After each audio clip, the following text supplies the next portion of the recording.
Okay, so good day everyone. So, ngayon naman is file services, installation ng file services on Windows Server 2008 R2. So, first is open your VirtualBox, syempre, and start Windows Server 2008. After that, add rules, and then select next, and then click nyo lang yung, saan na yan? Yung file services, this one. So, since makikita nyo naman na installed na siya, click nyo lang yan, and then dito lalabas siya sa role services, sa-select, check all nyo lang yung mga to, sundan nyo lang ito, no?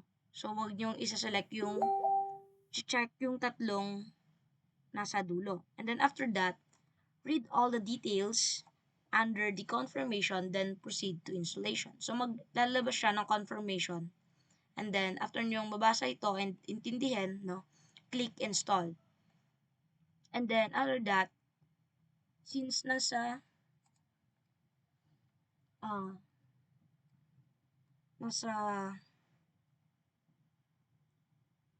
instruction na need natin mag-install ay mag-add ng folders sa ating C. So,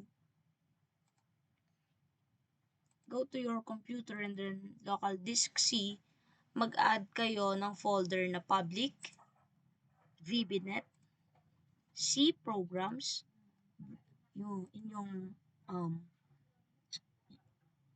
last name, and then year and section. And then photo male and photo female. After that, go to File Server Resource Manager. So, File Server Resource Manager. And then, click the File Screening. Click the File Screening. Then, File Groups.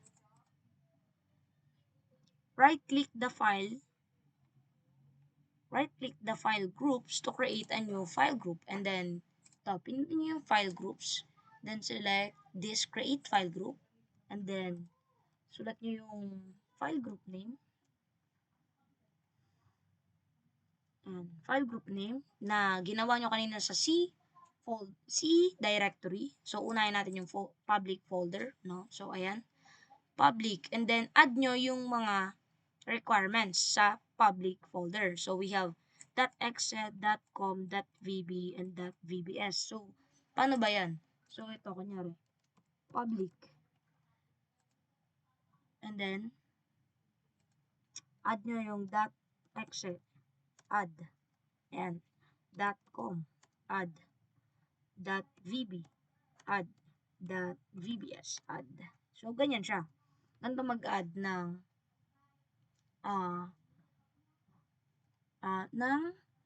file group, no? And then after that, select nyo lang itong okay, and then magiging existing na siya dito sa inyong file screening management and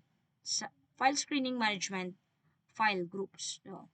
So, since meron na tayo niyan, X ko na to, and ito siya, public.com, .exe, .vb, .vbs. And then, repeat the same process lang sa iba pang folder. So, ito siya, public, C programs, photo female, photo male, vb.net, Verona S2A. And then, next step is click file screen templates. Create new file, right click this file screen templates, and then select create file screen template. And then dito nyo ulit i-add yung template name na una is public. And then select nyo dito sa select file groups to block yung public lang. Select public, and then hindi nyo siya makikita dito pero may okay siya. So, para makita nyo, tingnan natin. Apply. Ayan. So, pagka-check nyo ng public, click OK lang. And then, automatically, mag-a-add na siya dito. Ito siya. And then, next is for vb.net. Isa-select all nyo siya except sa C programs. No, dito sa select file group. Select nyo lahat maliban sa C programs. And for C programs naman, which is ito, isa-select all nyo rin. Isa-select all nyo. Select all. After that, wala kayong i-exclude. I-include nyo lahat. And then, magpo-proceed na tayo sa Verona S2A. Sa Verona S2A naman, i-include nyo lahat maliban sa office files. I-exclude nyo yung office files. And then, for the photo female and photo male, asan na yung photo male? Wala. Adaptive photo male. Malaki pala yan. Photo, hindi, dalawa na pala siya, kaya pala. Cancel. So, for photo female and photo male, isa-select all nyo rin, but this time, exclude the image files. And then, after that, just simply click OK.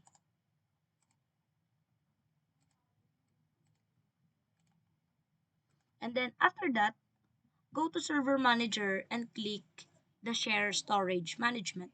So, balik tayo sa Server Manager. And then, Roles, File Services, Share Storage Management, and makikita nyo ito, photo female.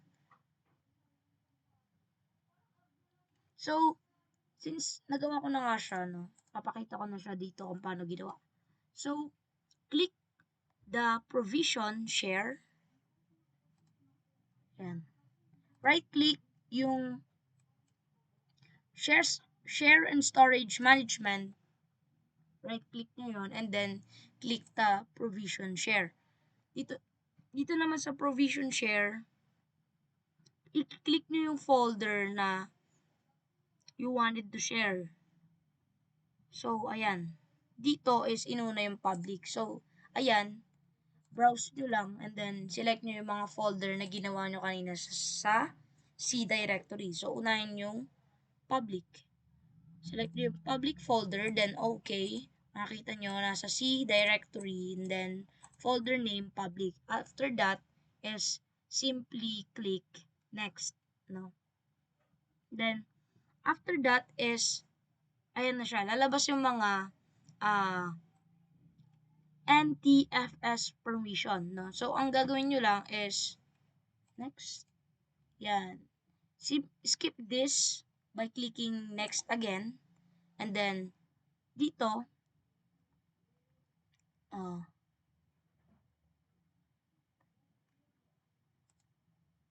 select nyo lang yan. Ay, hindi. Iba na pala to. Kasi, sa, OS Windows B10 na siya. So, ayan. No.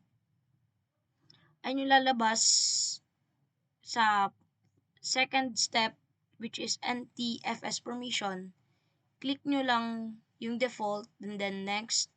And then, for the SMB permission steps naman, click the third radio button, then click next. Ito siya. Click this one. Administrators have full control of all the other users and groups have only read access and write access. After that, check sa quota policy step naman, you need to check the apply quota and then ilalagay dito yung limit ng quota. So, dito is nakalimit lang siya by 100 MB. And then, sa file screen policy naman, is isi-set mo lang siya. I-set mo yung properties niya. Ay, hindi. I-check nyo yung apply file screen and then dito may makikita kayong drop down. Pipiliin nyo sa drop down na to yung folder na ginawa nyo sa C directory. So, kunyari, ang pinindot ko kanina, ang unang ginawa ko shared folder location steps is yung vb.net. Ang pipiliin ko dito sa step file screen policy is yung sa dropdown, ang pipiliin ko sa dropdown na to is yung vb.net. Okay? Then, click nyo lang yung next. And after all the steps, lalabas na yung notif na to, which is review settings and create share. And then, i-click mo lang yung create button. And then, pag naging successful yung paggawa is lalabas yung notif na ito. You have successfully completed the provision a shared folder wizard.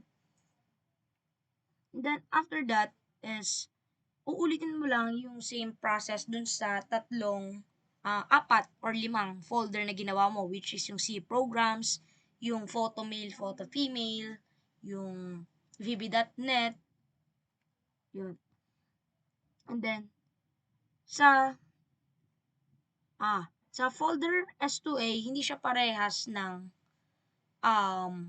C programs, VB, and VB.net, and then yung public. Kasi sa folder Verona S2A is, una, you have to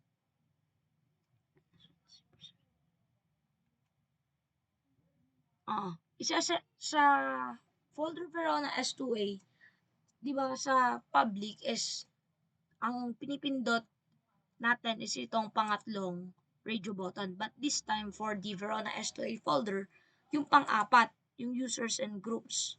And then after that, pipindutin nyo yung permissions. Pag lumabas yung permissions, is ito yung lalabas. So, ang gagawin is i-check all mo lang siya dito sa allow. And then, check mo lang siya dyan sa allow. And then, sa group or username is kiklik mo yung add for you to add a new user. Ayan. So, dito, ang inad ko is si Don Anthony S. Baldoza. And then, i-remove mo yung everyone na users. That means, si Don Anthony S. Baldoza lang ang may permission to access the folder Verona S2A. After that, lalabas na ulit yung review settings and create share steps, and then you need to click the create. And then maglalabas ulit siya ng notif na successful yung ginawa mong process, and then you need, after that, proceed to photo male and photo female. So, dito naman, ibang process din siya compared to public C programs, vb.net, and the folder Verona S2A. Kasi dito, sa photo male and female, is kailangan mo munang gumawa ng group, and then mag-add, dun sa group na ginawa mo is, syempre, mag-add ka ng user. Okay, so so makikita mo nyo dito na gumawa muna ako ng folder ng pangalan is male and female. Then after that, nag-add ako dito ng isang